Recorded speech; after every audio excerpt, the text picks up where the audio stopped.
আজকের নতুন রেসিপি হচ্ছে আমরা চানা কিভাবে বানাবো। আপনারা চানা বাড়িতে বানিয়ে অবশ্যই খাবেন এবং কমেন্ট সেকশনে অবশ্যই জানাবেন। ভিডিওটাকে লাইক শেয়ার অবশ্যই করবেন। রোজা ইফতারের স্পেশাল। সর্বপ্রথমে আমরা চানাগুলোকে একটা প্রেসার কুকারে দিয়ে দিব সিদ্ধ করার জন্য। ওর সাথে দিব আলু, তারপরে দিব কিছু কাঁচা লঙ্কা, পেঁয়াজ কুচি।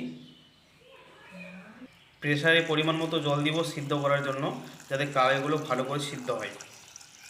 এখন আমরা গ্যাসটাকে চালিয়ে দিলাম, প্রেসার কুকারটা বসাই দিলাম হওয়ার জন্য। কিছুক্ষণ সিদ্ধ হতে দেব।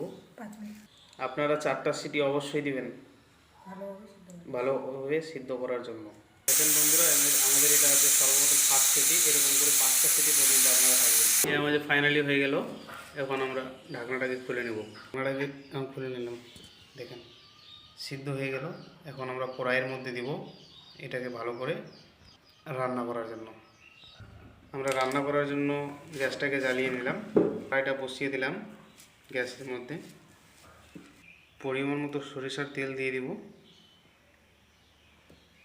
তেলের মধ্যে কিছু জিরা ফোড়ন দিয়ে দিলাম, পেঁয়াজ কুচি দিয়ে দিব, বেটে রাখা আদা বাটা ও জিরা বাটা দিয়ে দিলাম। এরকম করে ভালো করে নেড়ে নিতে হবে। মশলাটা এখন আমরা লাল করে ভেজে নিলাম।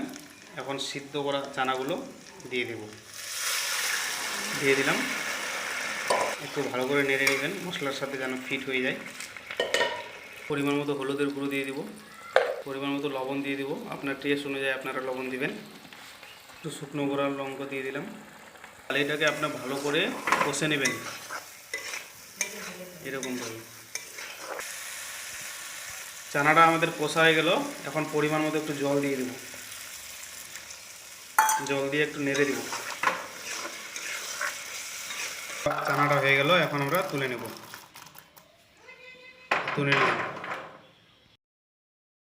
এরকম করে চানার রেসিপি খাবেন আজকে স্পেশাল আমাদের রোজা ইফতারের জন্য। দেখেন, চ্যানেলটাকে লাইক শেয়ার অবশ্যই করবেন। থ্যাংকস।